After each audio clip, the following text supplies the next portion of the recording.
ನೋಡಿ, ರಾಜ್ಯದ ಜಾತಿ ಗಣತಿಯಲ್ಲಿ ಕೇಂದ್ರದ ಜಾತಿ ಗಣತಿ ಡಿಕ್ಲೇರ್ ಮಾಡಿದರೆ ನಾವು ಸ್ವಾಗತ ಮಾಡ್ತೀವಿ. ಅದು ಯಾಕೆ ಮಾಡಿದ್ದಾರೆ? 2014ರಿಂದ ಇಲ್ಲಿವರೆಗೆ ಇವ್ರು ಮಾಡಿರ್ಲಿಲ್ಲ.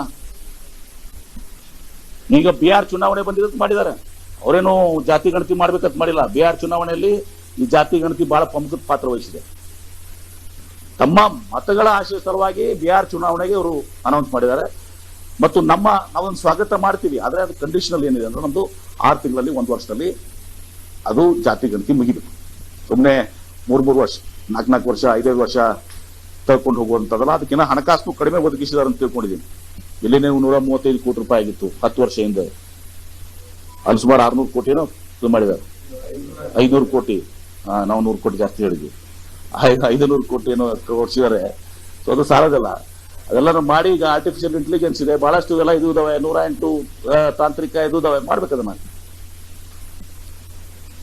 ಆದ್ರೆ ರಾಹುಲ್ ಗಾಂಧಿ ಅವರು ಯಾವಾಗ ಹೋರಾಟ ಮಾಡಿದ್ರು, ನಮ್ಮ ಕಾಂಗ್ರೆಸ್ ಪಕ್ಷ ಏನು ಇದು ಮಾಡ್ತು, ಅವಾಗ ಇವರು ಅವರ ಒಂದು ಒತ್ತಾಯಕ್ಕೆ ಮಾಡಿದ್ರು. ನಮ್ಮ ಇದನ್ನ ನೋಡ್ಕೊಂಡು ಇವರು ಜಾತಿ ಗಣತಿ ಮಾಡಿದ್ದಾರೆ. ಸ್ವಯಂ ಇಚ್ಛೆಯಿಂದ ಅಲ್ಲ ಇದು.